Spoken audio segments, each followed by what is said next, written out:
Et non, désolé, pas de générique Money Tree aujourd'hui. Mais bon, peut-être que vous en aviez un peu marre aussi d'entendre ce générique, donc ça fera pas de mal, puisque vous vous apprêtez aujourd'hui à écouter un épisode dans lequel je suis intervenu en mode guest. Le mode guest, c'est quand j'interviens en tant qu'invité au micro d'un autre podcasteur. Ça vous permettra d'en savoir plus sur moi en découvrant des choses que je ne partage pas forcément ici sur Money Tree, mais que j'ai dû partager ailleurs dans d'autres interventions. À la fin de l'épisode, n'oubliez pas de vous abonner si ce n'est pas déjà fait et à rédiger un avis 5 étoiles sur Apple Podcast et Spotify pour Money Tree, bien sûr, mais également pour le podcast sur lequel j'ai été l'invité. En attendant, je vous souhaite une excellente écoute.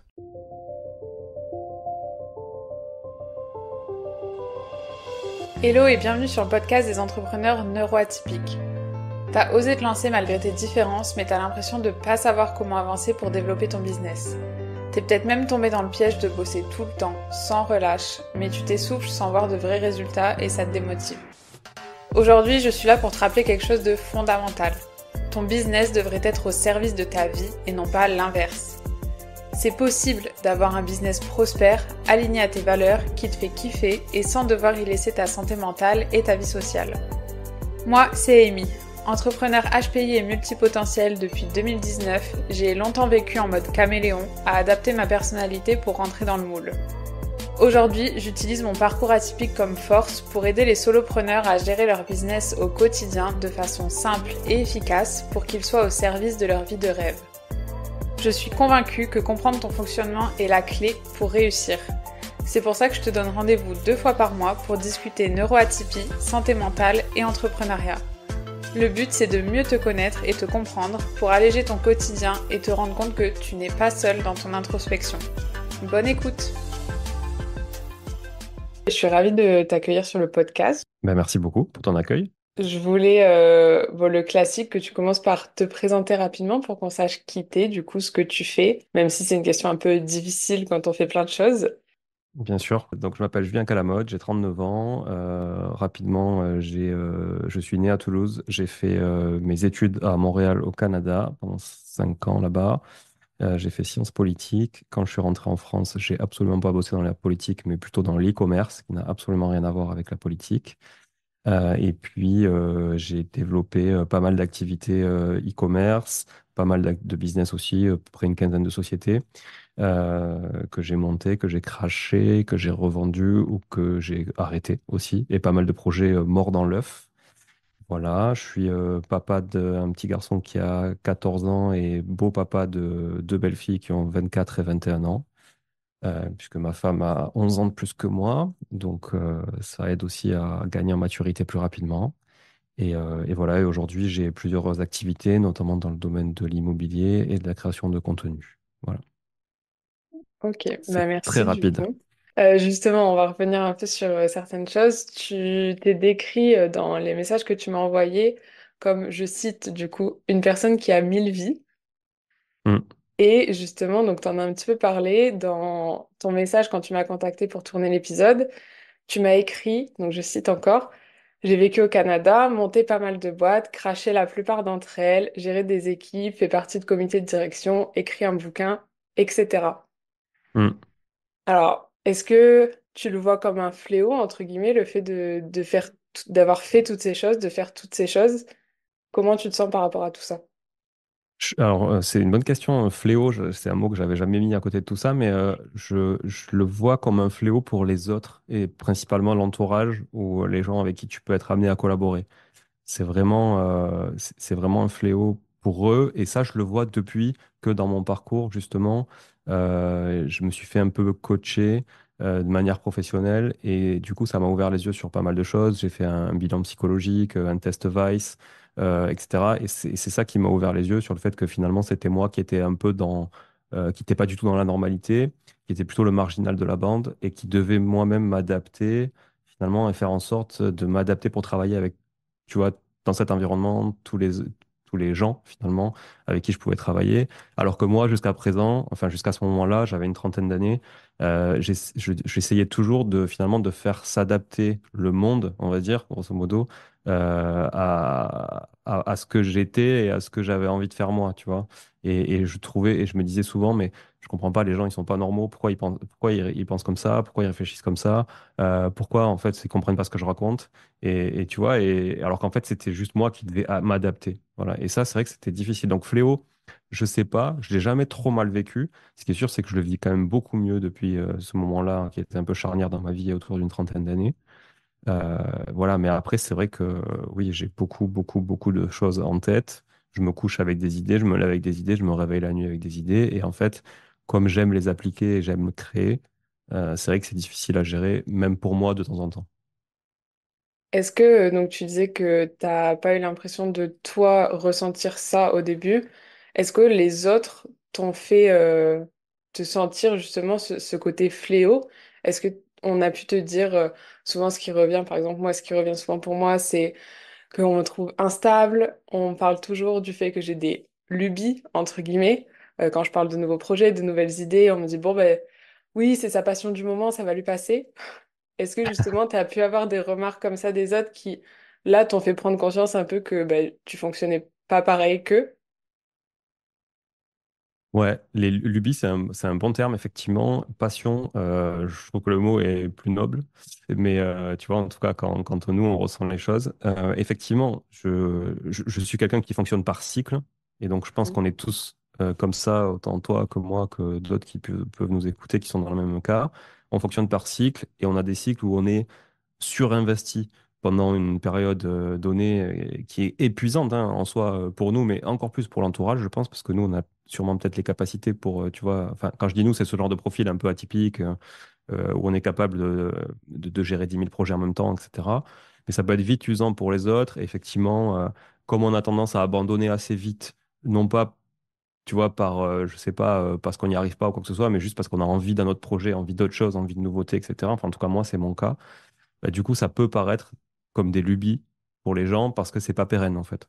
Sauf que c'est ça qui nous anime, nous, c'est créer, amorcer des choses. Après, il y a des profils. Je pense qu'il y a trois types de profils, tu vois, notamment chez les entrepreneurs. Il y a les gens qui aiment créer, mais c'est tout. Et ils s'ennuient très très vite derrière, donc il faut qu'ils créent, créent, qu'ils créent, qu'ils créent. Il y a les gens qui aiment développer, donc c'est-à-dire, OK, moi j'aime pas créer, mais par contre j'aime bien récupérer un truc, puis je le développe, je le fais croître et ça me fait kiffer. Et après, il y a les gestionnaires. Bon, normalement, les gestionnaires, ils sont pas trop atypiques et absolument pas HPI, c'est plutôt plan-plan et voilà, et ça leur convient très bien et il en faut aussi. Moi, je suis plus dans la partie créateur, c'est-à-dire que si j'ai fait 10 000 projets, c'est parce que j'en avais envie et que je le ressentais au fond de moi. C'est pas forcément parce qu'il y a des projets qui n'ont pas fonctionné ou d'autres qui ont. Même ceux qui ont fonctionné, je les ai abandonnés ou je les ai revendus, etc. parce que je m'ennuyais, ça m'épanouissait plus et donc j'ai fait le choix d'arbitrer.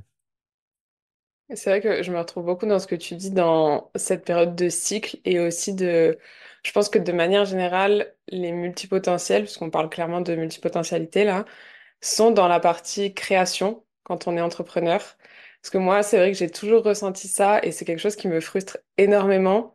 En fait, j'adore avoir de nouvelles idées. Comme tu dis, on a tout le temps des idées, des bonnes idées en plus, en général, faut le dire. En général, les profils atypiques ont des bonnes idées. Et en fait, ce qui m'anime, c'est vraiment la création et mettre les pièces du puzzle en place, etc. Et une fois que c'est lancé, en général, ça me passionne plus trop et je me dis, bon, bah voilà, enfin mon taf il est fait là, c'est bon. Et du coup, je veux passer à autre chose. Donc c'est vrai que ça fonctionne souvent par cycle et je le ressens beaucoup de, bah, comme tu dis, le cycle où tout est super excitant, etc., où on a vachement envie. Bah, c'est le cycle de création, pour moi en tout cas, et pour beaucoup, je pense. Et en fait, après le cycle, un peu la phase down, c'est une fois que tout est mis en place et qu'on se dit, bon, bah voilà, la machine roule et qu'est-ce que je fais maintenant, quoi. C'est exactement ça. Et l'inconvénient de ça, c'est qu'on a tendance quand même à se disperser très vite aussi, à mener trop de choses de front sans finalement des fois, tu vois, aller en profondeur dans un sujet. En tout cas pas assez longtemps pour que justement on puisse vraiment en tirer les bénéfices et tu vois en récolter les fruits à moyen terme. Et en fait, le moyen, le long terme, je trouve, chez moi en tout cas, il est très difficile à appréhender parce que je suis quelqu'un qui a une bonne vision long terme, mais n'est pas capable d'avoir la patience, tu vois, suffisante pour arriver à atteindre ces résultats à long terme. Donc en fait, mes objectifs sont très court-termistes finalement, parce que j'ai besoin de me réaliser très vite. Ouais, je pense qu'il y a un besoin d'accomplissement aussi qui, clairement, chez nous, se fait pas sur le long terme. On a besoin enfin, ce système de récompense, notamment avec la dopamine aussi, si on parle un peu plus neurosciences. Mais on a vachement besoin d'avoir ce shot de dopamine à court terme pour justement pouvoir continuer, en fait. Parce que vu qu'on se lasse très vite, il nous faut ces genres de piqûres de rappel de se dire, OK, ça fonctionne et c'est cool et ça me plaît. Du coup, je vais continuer. Parce qu'en fait, il suffit que on passe un peu trop de temps, et entre guillemets, c'est très subjectif, mais pour nous, c'est très court, peu de temps. Mais il suffit qu'on passe un peu trop de temps à s'ennuyer pour qu'en effet, comme tu dis, bah, en fait, on se dise, ça vaut pas le coup, je me fais chier, j'abandonne et je passe à autre chose, en fait. Ouais, tout à fait. Et je crois qu'on a aussi besoin de victoires quotidiennes, tu vois, c'est-à-dire que chaque jour, il te faut une victoire. Moi, s'il y a une journée où le soir, je rentre chez moi et tu vois, j'ai pas eu une petite victoire, bah, je suis pas bien. Je suis pas bien et j'ai l'impression que ma journée, elle a pas été efficace, j'ai l'impression que j'ai rien fait, j'ai l'impression même que ça m'a peut-être desservi, tu vois, ou desservi les différents business ou mes équipes. Et j'ai besoin de ces victoires quotidiennes et à contrario, ce qui est fou, c'est que j'arrive pas à me récompenser. Tu vois? C'est que pour moi, c'est normal d'avoir des victoires. Et en fait, c'est un peu ce truc de, OK, t'es content, mais t'es jamais satisfait. Et ça aussi, je trouve que c'est hyper dur à gérer dans un quotidien, tu vois, de cerveau un peu atypique. C'est que c'est super difficile de se dire, non, c'est pas normal, c'est exceptionnel ce que tu as fait, récompense-toi. Franchement, la vitesse à laquelle tu es arrivé à ça, la manière dont tu l'as fait, etc. Finalement, la plupart des gens l'auraient peut-être fait, tu vois, avec une semaine de plus et peut-être moins bien à la fin. Et toi, t'es pas capable de te récompenser parce que tu trouves que c'est normal. Est-ce que tu étais du genre à être très bon élève facilement à l'école? Absolument pas. Non. Ok. Non, non, j'étais très mauvais. Après, je suis un profil très intuitif et pas du tout scolaire. Donc, en fait, et clairement, je le vois avec mon fils là, qui a 14 ans et ça commence à être dur parce que pareil, lui, on l'a fait se détecter en même temps que moi, donc il avait 8 ans, un truc comme ça. Et du coup, je le vois, c'est très difficile. Il est absolument pas concentré. Dès qu'il trouve que c'est inutile et que ça lui sert à rien dans la vie, bah, tu vois, il l'apprend absolument pas. Par contre, il est excellent en langue, par exemple, parce il trouve du sens à l'anglais, par exemple, tu vois, il est excellent en anglais. Mais en maths, il trouve absolument, enfin, il dit, c'est bon, moi, je sais compter, je sais faire des calculs, ça me suffit, tu vois, les fonctions, les machins et tout, c'est pas du tout son truc. Voilà. Mais je voulais te poser cette question parce que du coup, j'ai exactement les mêmes ressentis que toi par rapport à la récompense et la difficulté de se trouver satisfait de ce qu'on fait. Parce qu'en effet, en général, les profils atypiques font, comme je disais, ont des bonnes idées, font les choses bien rapidement, donc plus rapidement que la normale en général. Et on trouve quand même que c'est normal, alors que bah non. Et moi, par contre, du coup, j'ai toujours été le profil à avoir énormément de facilité à l'école, toujours première de classe, sans trop faire d'efforts. Et du Ouais, coup, pour moi, ça a toujours été normal. Et c'est en me confrontant aux autres, entre guillemets, au reste du monde, on va dire, que c'est les autres qui me disent, bah non, c'est pas normal, c'est top ce que tu fais et c'est super bien et t'as des bonnes idées. Et en fait, moi, je suis juste en mode, bah non, enfin, genre, c'est mon quotidien, c'est normal. Et comme tu dis, je reviens sur ce que tu disais, le fait d'avoir toujours au moins une petite victoire par jour. J'ai bien aimé que tu précises petite victoire aussi, parce que quand je parle à des gens que je coach ou quoi, quand je demande leur victoire, on imagine toujours un truc gigantesque. Genre, the big win de la vie. Alors que non, en fait, il y a ce qu'on appelle, ce que moi je les appelle les micro-victoires, du coup, donc ça revient à ce que tu dis, c'est qu'en fait, on peut trouver un truc qu'on a réussi, même si c'est un truc minime. Ça peut être, je sais pas, une tâche que tu procrastines et que ça y est, enfin aujourd'hui tu l'as fait et c'est bouclé. Ou ça peut même être un truc en dehors de la sphère pro, c'est bah voilà, j'avais pas envie d'aller au sport, je me suis motivée, j'y suis allée. Et ça, c'est des petites victoires qui font que bah, tu arrives à prendre du recul sur les choses et te dire, bah ouais, je fais quand même des choses dans la vie. Et alors, il y a l'étape d'après, c'est de s'auto-féliciter, entre guillemets, se récompenser. Mais déjà, reconnaître qu'on réussit des choses et que c'est cool, c'est déjà un premier pas, un bon premier pas pour moi. ouais, je suis d'accord. Mais je pense que pour ça aussi, il faut pas trop en faire. Parce que quand on en fait trop des choses, bah du coup, on n'a même pas le temps en fait de se récompenser. Même si tu veux le faire, t'as pas le temps parce qu'en fait, ton temps, moi, je sais que mon temps, dès que j'ai du temps libre, c'est pour du business. Parce que je suis un profil très business. Mais après, Tu peux être atypique, HPI, multipotentiel, etc. et pas du tout être business, hein. Il y a des gens qui sont pas du tout là-dessus, tu vois, qui sont plus artistiques, qui se réalisent dans d'autres choses. Mais moi, en tout cas, c'est clair que dès que j'ai un temps un peu libre, si je le dédie pas, tu vois, à continuer de développer ou d'amorcer des choses, j'ai l'impression que c'est du temps que je perds. Et ça, je sais que c'est un travail que je dois faire sur moi-même encore, de me dire, attends, c'est pas grave, la boîte, elle va... En plus, tu vois, j'ai des collaborateurs, j'ai des salariés, etc. Donc je dis, la boîte, elle va quand même tourner, tu vois, même si t'es pas là. Et j'ai du mal, clairement, à me déconnecter, ne serait-ce que 12 heures, quoi. Tu vois, c'est très difficile. Alors qu'en soi, quand je suis obligé de le faire, tu vois, si, je sais pas, j'ai un truc, un problème médical ou quoi, et que je suis obligé de le faire, ça m'est arrivé. En soi, tu vois que ta boîte, elle est toujours là une semaine après, tu vois. C'est pas un problème. Mais c'est dur, c'est très dur.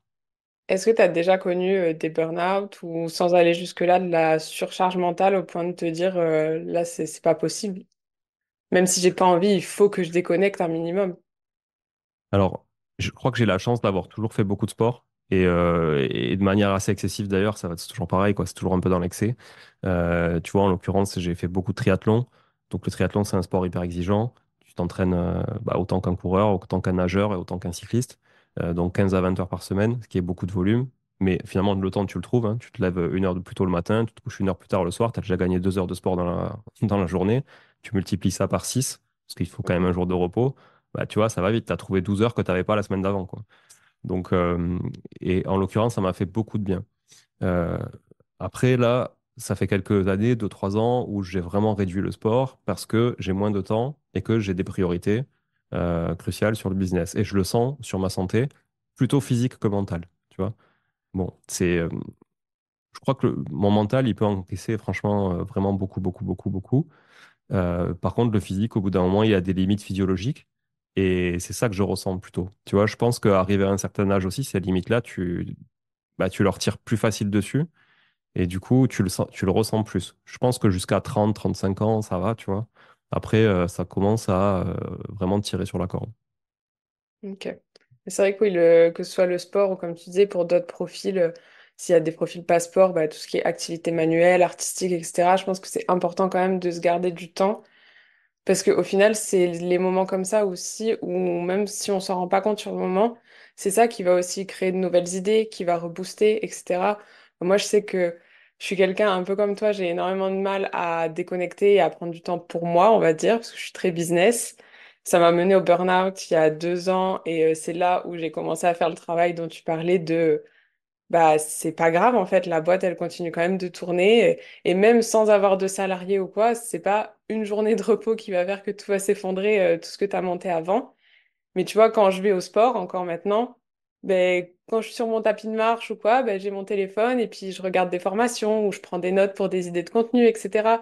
Et en fait, dans ma tête, ça me permet de me déculpabiliser un peu, de me dire, bon, je suis quand même en train de faire du sport, c'est un truc pour moi, mais je bosse quand même un petit peu en même temps. Et c'est vrai que ça, c'est pas ouf. Enfin, si on parle vraiment d'un point de vue santé mentale et psychologique, c'est pas ouf. Mais voilà, je pense qu'il y a des justes milieux à trouver aussi. On peut bah, trouver des moyens de faire ça comme ça pour quand même réussir à déconnecter sans non plus trop se culpabiliser. Parce que la culpabilisation, c'est pas bon non plus. Au final, de toujours se dire il faut que je travaille. Enfin, je pense que toi, tu es très mindset aussi. Et du coup, on tombe vite dans un état d'esprit assez négatif et de toujours tirer sur la corde, de manque, etc. Alors que c'est pas ça qui va driver une bonne entreprise non plus, tu vois.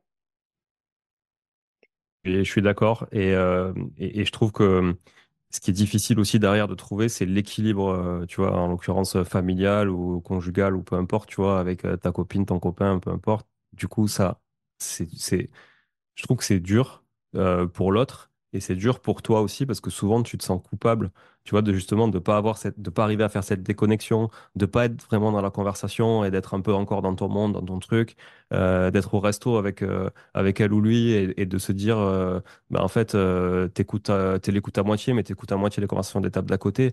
Et du coup, mais tu peux pas partager ça parce que elle l'entend pas ou lui, il l'entend pas, tu vois. Donc en fait, ça, c'est dur aussi, je trouve vraiment à gérer. Moi, ça fait 17 ans que je suis avec ma femme. Elle m'a connu, j'étais très jeune. Du coup, tu vois, j'avais 22 ans, elle avait 33. Bon, ce qui prouve aussi hein, les décalages de maturité, tu vois, Mhm. entre des profils comme les nôtres. Et moi, j'aurais jamais pu être avec quelqu'un de 22 ans quand j'avais 22 ans, quoi. C'était impossible, tu vois. Enfin, je l'ai été, mais ça a duré 15 jours, quoi. C'est pas, tu vois, ça marchait pas. Et donc, ce décalage, il est vachement intéressant parce que je trouve que pendant un moment, il compense vachement la différence de maturité qu'il pourrait y avoir entre les âges si on avait des profils équivalents. Mais à la fois, plus tu avances, toi, tu te surdéveloppes finalement parce que l'homme que j'étais à 22 ans, c'est plus du tout le même que je suis à 39 ans. Par contre, les profils plus, je sais pas, on appelle ça normaux pensants, je crois, dans le. Voilà, mais Mhm. bon, c'est pas péjoratif, voilà. Ces profils-là se développent quand même beaucoup moins vite et beaucoup moins fort. Donc, du coup, cette différence d'âge qui est compensée au départ a plus de mal à se compenser après au fil des années, tu vois, je trouve. Et il commence à y avoir plus de décalage finalement. Alors qu'il devrait y en avoir moins naturellement. C'est-à-dire que toi, tu devrais gagner en maturité et tu devrais rattraper. Sauf que, finalement, il n'y avait pas de rattrapage à faire au départ. Et le décalage se fait de plus en plus. Et ça aussi, c'est assez dur. Et il faut trouver un conjoint, une conjointe qui soit vraiment à l'aise avec tout ça et qui comprenne. Quitte à ce qu'il puisse lire aussi des sujets, tu vois, de la documentation là-dessus, qui puisse abreuver aussi un peu de contenu sur ces sujets-là et mieux comprendre, je pense, l'autre. Ouais, c'est clair, c'est super important de s'entourer de personnes qui au moins s'intéressent et rendent pas ça péjoratif parce qu'on c'est pas donné à tout le monde de comprendre et surtout tout ce qui est neuroatypie, je pense que malheureusement tant qu'on le vit pas, la personne en face, si elle le vit pas, elle pourra pas clairement comprendre ce qui se passe dans notre tête, c'est pas possible, même si on explique, qu'on lui fait lire des trucs, etc. C'est différent de le vivre, mais du coup d'être avec des personnes qui soient assez ouvertes ou même avec qui on est assez en confiance aussi pour pouvoir dire, bah écoute, je me sens comme ça, je fonctionne comme ça, en ce moment il se passe ça dans ma tête. Et aussi, ça c'est question de maturité, donc c'est relations intrapersonnelles, mais de pouvoir dire, bah écoute, j'ai conscience que là, par exemple, je travaille trop ou que ma priorité c'est ci ou ça, mais ça veut pas dire que je mets tout de côté, etc. Et ça, je pense que c'est difficile à faire au début, et surtout quand on est, si on revient un peu à ce qu'on disait au début, dans le feu de la création de projets et de nouvelles idées, etc., on a tendance à trop vite partir un peu tout feu, tout flamme. Et c'est vrai que ça, bah, faut quand même être avec quelqu'un ou être entouré de quelqu'un au-delà du couple qui puisse comprendre ça et qui puisse comprendre, ou du moins accepter sans forcément comprendre qu'on fonctionne différemment, quoi. Mais je te prends un exemple très récent. Tu vois, j'ai un ami qui est entrepreneur, qui a déjà vendu des boîtes et qui a recréé une boîte dernièrement, donc qui est à fond dans le projet. Et il me disait, et c'est horrible comme phrase à entendre, et franchement, moi, j'ai vraiment du mal à accepter que je suis un peu pareil. Il me disait, mais moi, entre partir une semaine avec ma femme et mon fils, que j'adore, et partir une semaine à phosphorer sur ma boîte avec mes équipes, etc., le choix, il est vite vu. Et c'est horrible, tu vois. C'est horrible pour l'autre d'entendre ça. Mm. Pour la mère, même pour ton fils et tout. Enfin, c'est horrible, tu vois, d'entendre. Mais en soi, on est fait comme ça. Et c'est dur. Et je trouve qu'aussi, tu vois, tu te sens coupable de réfléchir comme ça, mais en même temps, tu ne choisis pas de réfléchir comme ça. C'est inné. Et ça, je trouve que c'est hyper difficile, non seulement pour l'autre, mais aussi pour soi. Alors lui, il assume parfaitement, tu vois. Et d'ailleurs, bah, il est en train de se séparer parce que justement, bah, voilà, au bout d'un moment, son focus, il est là-dessus. Et donc, c'est plus cohérent pour lui, justement, de te retrouver cette liberté, même si elle est part-time, parce que finalement, quand tu as un enfant, tu retrouves jamais ta liberté. Et ça reste quand même un vrai bonheur, mais aussi une contrainte, il faut se le dire au Mhm. quotidien, jusqu'à ce quand il est peut-être 18, voire 25, voire 30 ans, des fois, pour les moins chanceux. Mais donc c'est horrible, mais lui, il assume, tu vois. Moi, j'ai plus du mal à l'assumer et je me sens vraiment coupable quand je dois faire des choix comme ça. Bah, c'est vrai que moi, j'ai pas de vie de famille, enfin, je suis mariée, mais je ressens cette culpabilité aussi des fois où en fait je suis déjà de base, donc je pense que c'est comme tu dis, c'est dans notre nature en tant qu'atypique aussi, mais aussi j'ai un profil très business et très carrière, j'ai toujours été très drivée par la carrière et ma femme beaucoup moins. Mm. Et en fait, je me sens coupable des fois. Alors, c'est vraiment un problème personnel, c'est pas du tout elle qui me le fait ressentir ou quoi. Mais en fait, des fois, quand je veux lui parler du business, vu que j'ai conscience que j'en parle énormément, je me pose et je lui dis, bon, je sais que je vais encore te parler de ça. Est-ce que ça te dérange? Est-ce que je peux parler? Et en fait, elle me dit toujours oui et il n'y a aucun souci. Mais c'est vrai qu'il y a toujours Mm. cette petite pointe de culpabilité de te dire que, ben, en fait, tu parles beaucoup de toi ou indirectement de toi par rapport à ton business. Et en fait, ça tourne beaucoup autour de soi. Et le pire, c'est qu'en fait, on est tellement passionné par ce qu'on fait que je pense que c'est pareil pour toi. On peut parler des heures et des heures et des heures de ce qu'on fait. Et en fait, bah, des fois, il faut aussi comprendre que l'autre en face, il s'en fout un peu, en fait. et Oui, que nous, ça nous fait super plaisir et ça nous drive, etc. Mais que l'autre en face, même si bah voilà, il veut notre bonheur, il est intéressé par nous, etc. Il n'a pas forcément envie de nous entendre parler de notre business qui le concerne pas pendant 4 heures pendant qu'on mange au resto, quoi, comme tu disais. c'est ça. C'est ça. Mais en même temps, nous, on n'a pas trop non plus envie d'entendre, je te prends l'exemple, si ta conjointe elle est salariée, ces histoires d'équipe, de machin, de collègues de bureau et tout. C'est chiant, c'est lourd, on s'en fout. Enfin, moi, en tout cas, c'est le cas. Et je lui ai dit, tu vois. Et j'ai trouvé la parade là-dessus, c'est que du coup, elle bosse avec moi. Et au moins, les sujets de conversation, bah, c'est les mêmes du lundi au dimanche soir. Et moi, ils me vont très bien. Et elle aussi, parce que finalement, ces histoires de collègues de bureau, bah, C'est les c'est mêmes. mes collaborateurs, tu vois.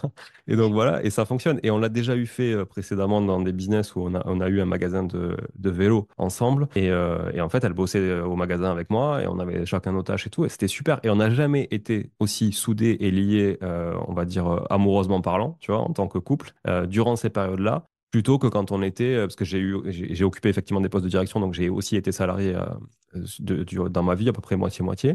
Et du coup, bah, moi, elle s'en foutait quand je lui racontais mes histoires d'équipe, et moi, je m'en foutais quand elle racontait les siennes. Et donc, du coup, je trouve que ça manquait de lien entre nous, tu vois, sur ces sujets-là. Et finalement, à table, le soir, ouais, on s'écoutait, mais on s'y intéressait pas en soi, tu vois. Ouais, c'est ça, t'écoutes et t'écoutes pour faire plaisir, mais t'as pas vraiment une écoute active dans le sens vraiment intéressé de poursuivre la conversation, d'aller plus loin, etc. Mais je comprends totalement. Ouais, c'est dur aussi, hein. Enfin, franchement, c'est dur, je trouve, d'accepter tout ça et d'être comme ça parce que tu te dis, mais t'es une personne horrible parce qu'en fait, tu t'en fous de tout ce qu'on Mm. raconte et ce qui t'intéresse, effectivement, j'avais jamais fait le lien, mais ça fait très égocentré. Alors qu'en fait, non, c'est juste que c'est pas des choses qui nous animent et on a besoin de choses qui nous animent. C'est vrai que moi, on m'a souvent dit, notamment mes parents, etc., que j'étais quelqu'un d'égoïste ou comme tu dis, égocentré. Et je l'ai toujours super mal pris parce que je trouvais pas du tout que j'étais comme ça. Et en fait, maintenant, avec le recul, ça fait une dizaine d'années, du coup, qu'on me dit plus vraiment ça. Mais c'est vrai que je m'en rends compte. Et comme tu dis, bah, c'est difficile à accepter. En vrai, ça me fait chier de l'accepter. Parce que c'est quelque chose qu'on voit comme péjoratif, forcément. Quand on dit à quelqu'un t'es égoïste ou t'es égocentrique, c'est pas des compliments. Et c'est vrai que je pense qu'il y a aussi une part de, pas forcément de l'assumer, mais au minimum l'accepter. Dire, bah oui, ok, je reconnais que bah, des fois je suis plus tournée vers moi-même, que bah, je préfère parler de ce qui me passionne plutôt que t'écouter parler d'un truc qui me passionne pas. Et en soi, je pense que c'est limite plus humain aussi de le reconnaître et de l'accepter. Et moi, j'avoue que depuis que je l'accepte entre gros guillemets, parce que bon, je préférerais ne pas être comme ça, mais c'est inné, on peut pas choisir, bah, je fais quand même plus attention aussi, tu vois. Où je peux plus me rendre compte que, bah oui, là, entre guillemets, je monopolise la parole et que bah, peut-être que la personne en face, elle a envie aussi de raconter des trucs de sa journée et de lui laisser aussi peut-être plus la place de le faire. Même si au final, la conversation, comme tu dis, elle va pas forcément plus loin des deux côtés, mais au moins, il y a quand même une notion de partage et c'est pas one-sided en gros, enfin, parce qu'une relation, c'est forcément ça va forcément dans les deux sens. Mais c'est vrai que c'est pas facile à accepter ce genre de défaut, on va dire. Et ça vient avec ce qu'on disait avant, avec quand même pas mal de culpabilité, je trouve, finalement. Mais en même temps, si tu veux rester toi-même, au bout d'un moment, quand tu te forces, enfin, quand nous, foutus comme on est, on se force, ça se voit, c'est pas agréable. Et tu vois, et moi, je sais pas faire semblant, en fait. Et c'est très compliqué aussi, je trouve, ça demande beaucoup d'énergie de faire semblant et de pas être soi-même. Et quand tu l'as fait pendant des années, et je pense qu'il y a des profils comme nous qui le font toute leur vie, et ça c'est difficile quand même, tu vois, qui n'arrivent pas à trouver leur épanouissement à cause de ça, qui effectivement sont pas bien dans leur peau peut-être parce que justement ils se forcent trop. Bon, c'est le fameux faux self Mhm. dont on peut voilà, trouver la définition dans la littérature, mais enfin du sujet. Mais en tout cas, je trouve que c'est très très très compliqué de se forcer au quotidien et on est rincé le soir si on n'a pas été nous-mêmes. Mais enfin, on est rincé quoi qu'il en soit le soir, c'est sûr. Mais il y a de la fatigue saine quand tu as fait ce que tu as kiffé et tu vois, et là, tu t'as accompli et tout. Et il y a de la fatigue malsaine quand t'as pas été toi toute la journée. Et ça, je trouve que pour les salariés notamment, les gens qui sont salariés, c'est hyper difficile. Et souvent, le conseil que je peux leur donner, même si on ne me demande pas mon avis, mais je leur donne un conseil que je pourrais leur donner, c'est de se dire, mais sortez-vous de là, en fait. Sortez-vous de là. Si vous n'êtes pas à l'aise et épanoui, si vous n'êtes pas vous-même, c'est que vous n'êtes pas au bon endroit. Et il y a de la place pour tout le monde. Et ça me fait penser à ce que tu disais aussi quand tu disais qu'on a besoin de sens. dans ce qu'on fait aussi. Moi, j'ai quitté le salariat très tôt, parce que donc là, je vais avoir 26 ans et ça fait déjà 5 ans que je suis entrepreneur. Donc, Ah ouais. j'ai quitté le salariat très tôt. Et en fait, c'est ça, je retrouvais pas de sens. Et j'allais travailler, mais sans rien derrière. J'aimais bien ce que je faisais, oui et non, bof, parce qu'en fait, je me suis rendu compte que ce que j'aimais par-dessus tout dans l'entrepreneuriat, c'est de faire les choses pour moi, et comme je les entends, avec mes propres règles, et de organiser les projets de la façon qui me paraît, la plus logique, etc. Et en fait, il y a ce gros truc d'avoir besoin de sens dans ce qu'on fait. Et je sais pas pour toi, mais je pense que oui, pour moi, c'est limite beaucoup plus important que l'argent ou que la reconnaissance d'autrui. Enfin, c'est vraiment, je l'ai toujours dit, je peux me contenter d'une activité qui rapporte pas beaucoup, qui rapporte moins que ce que je pourrais avoir ailleurs, si elle me passionne beaucoup plus que l'autre activité, en fait. Ça a toujours été ce que j'ai fait dans ma vie. Et quand je l'ai fait à contre-cœur, c'est-à-dire pour des raisons qui n'étaient pas bonnes, mais qui étaient plutôt pécuniaires, par exemple, ça n'a pas marché. Ça n'a pas marché. Et, euh, et effectivement, j'ai beaucoup fait de sacrifices sur des sujets pécuniers parce que je voulais faire des activités qui m'épanouissaient, etc. Je gagnais vraiment très bien ma vie, avec des salaires à 6 chiffres annuels sans problème quand j'avais des postes de direction. Et pourtant, c'est pas pour ça que tout le monde m'a dit, mais t'es fou, tu pars, t'imagines les conditions dans lesquelles tu es, nanana, nanana. Et en plus, franchement, j'étais vraiment en mode intrapreneur, c'est-à-dire que j'avais de la place, quoi, tu vois. On m'a toujours laissé de la place parce que si j'avais pas la place, je partais, moi, hein, je restais pas là, tu vois. Donc, vraiment, dans les boîtes dans lesquelles j'ai travaillé, surtout après qu'on m'ait détecté, après le test et compagnie, je me suis dit, bon, bah, en fait, je sais que maintenant, tu sais mieux qui tu es. Voilà, t'es pas à l'aise, tu t'en vas, tu sais que tu pourras toujours rebondir parce qu'en fait, ça aussi, ce doute au bout d'un moment et la peur du risque, si tu veux, elle s'estompe avec le temps parce que tu te dis, attends, regarde où tu étais, avec l'âge aussi, hein, ça aide, mais regarde où tu étais il y a 10 ans, regarde où tu étais il y a 20 ans, etc. Et même oui, si tu es retombé très bas, à chaque fois que tu es remonté, tu es toujours monté plus haut que le point culminant précédent. Et donc, du coup, c'est ça qu'il faut regarder. Par contre, encore une fois, je reviens à l'entourage. Pour ma femme, c'est horrible d'avoir un parcours en dents de scie comme ça, même si la dent, encore une fois, la dernière dent est bien plus haute que la précédente. C'est horrible parce que c'est des swings émotionnels faramineux. Nous, on est habitués parce qu'on en vit 10 par jour, des swings comme ça. Mais tu vois, pour elle, ça a été très compliqué. Et aujourd'hui, je lui dis, mais en fait, ce que tu regardes, c'est qu'il faut que tu traces une courbe sur tous ces sommets-là et que tu t'imagines que ça a été linéaire quand tu regardes en arrière et tu te dis, bah en fait, chouette, tu vois, ça a été effectivement chuté pour mieux rebondir. Mais c'est pas évident aussi, encore une fois, parce que on n'est pas tout seul dans la vie, quoi. Ouais, c'est sûr, mais je relate encore à ce que tu disais, parce que moi, je m'en suis toujours un peu, entre guillemets, foutu du CA, du chiffre d'affaires. Alors oui, on est dans des entreprises, il faut que ce soit rentable, etc. Mais c'est vrai que moi, c'était l'épanouissement en premier, parce qu'en fait, si je suis pas épanouie, si j'ai pas envie, ben, je suis pas motivée, je vais pas aimer ce que je fais. Et en fait, bah, c'est ça les vraies raisons pour lesquelles j'abandonne, entre guillemets, quand on parle d'abandon de projet. C'est justement parce que bah, j'étais pas motivée et bah, j'avais pas envie et j'aimais pas ce que je faisais. Du coup, forcément, t'as pas de CA derrière parce que, comme tu dis, ça se ressent quand tu fais les choses par intérêt financier ou quoi. Enfin, en général, j'ai fait le même constat que toi. À chaque fois que j'ai fait des choses, j'ai eu un business e-commerce ou freelance, mais à chaque fois que j'ai fait des collections ou cherché des clients juste par souci financier, c'est là que ça a le moins marché au final. Ouais, ouais. Et je l'ai vu beaucoup dans mon business e-commerce où je faisais de l'artisanat. Les produits que je faisais vraiment par envie, limite sans stratégie derrière, c'est ce qui s'est le plus vendu, versus quand je faisais des collections qui étaient juste saisonnières parce que tout le monde faisait ça et que je me disais qu'il fallait que je fasse pareil. Donc c'est vraiment un truc que j'ai constaté aussi. Et je voudrais revenir sur ce que tu disais de la capacité de rebondir justement, parce que du coup, t'as les expériences précédentes. Parce que bah du coup, à force de lancer des trucs et comme tu disais au début, cracher des projets, recommencer, etc., c'est vrai qu'on développe, je trouve, une certaine résilience au final. Et moi, en fait, j'avais toujours ce problème de me dire que je repartais de zéro. Mais en fait, on repart jamais de zéro. Et je m'en suis rendu Mm. compte au fur et à mesure. C'est qu'en fait, je me disais, ah, mais ça fait chier, là, j'ai passé 2 ans, 3 ans, 1 an à développer ce truc.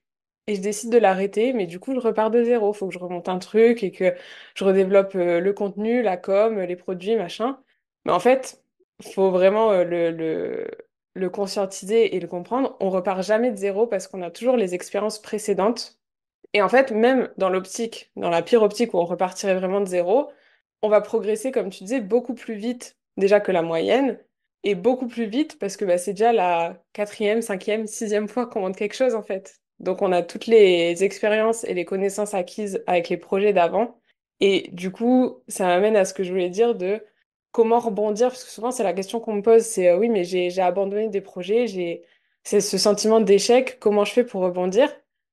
En fait, pour moi, les échecs, et je pense que tu penseras la même chose, c'est pas des échecs, c'est des leçons en fait. Et c'est de ça qu'il faut tirer justement des enseignements pour mieux faire ou faire plus vite ou enfin, voilà, avoir moins de temps de cette période de creux, comme tu disais, au final, pour remonter le pic.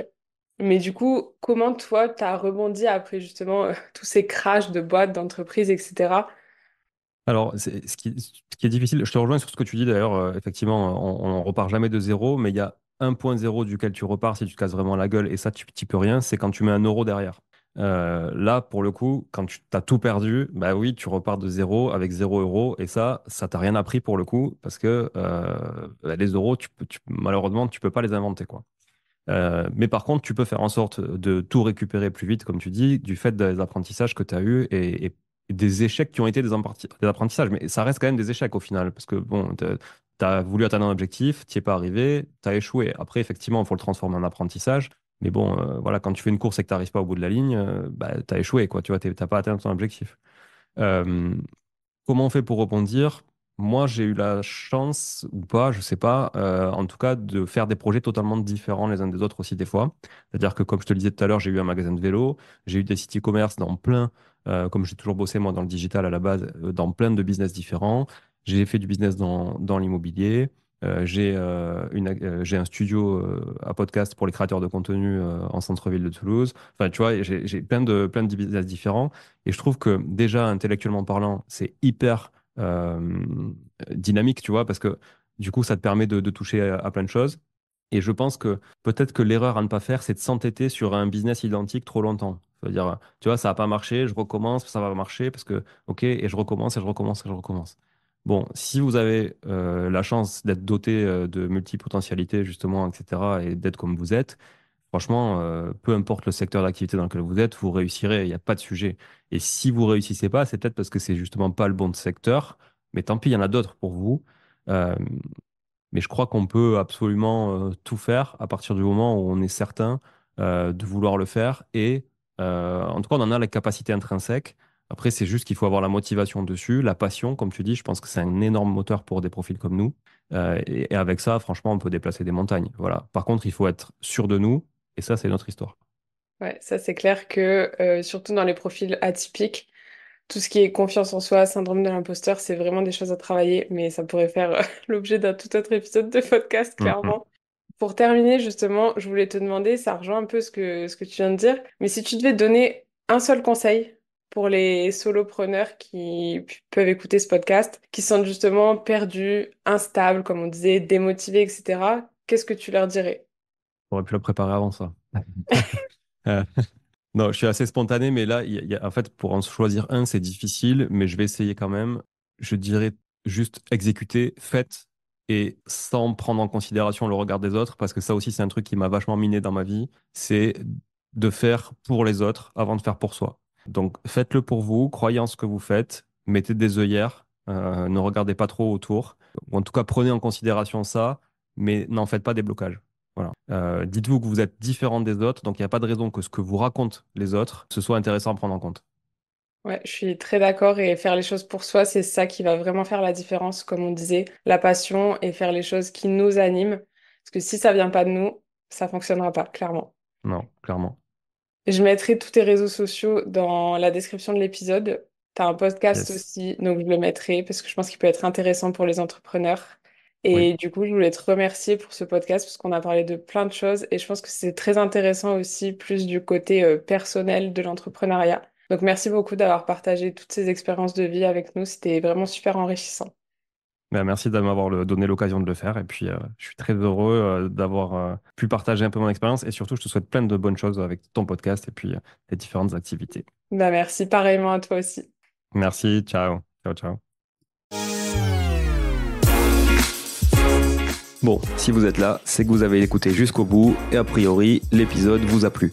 Si c'est bien le cas, n'hésitez pas à le partager autour de vous. Notez ce podcast sur Apple Podcast et Spotify en laissant un commentaire 5 étoiles. Je ne vous le répéterai jamais assez, mais c'est grâce à vous que ce podcast vit aujourd'hui et peut continuer de vivre en vous proposant un contenu toujours plus qualitatif. Merci encore, je vous retrouve très vite sur un nouvel épisode de Money Tree. En attendant, je vous souhaite la meilleure des réussites dans vos projets et un bon enrichissement. À très bientôt.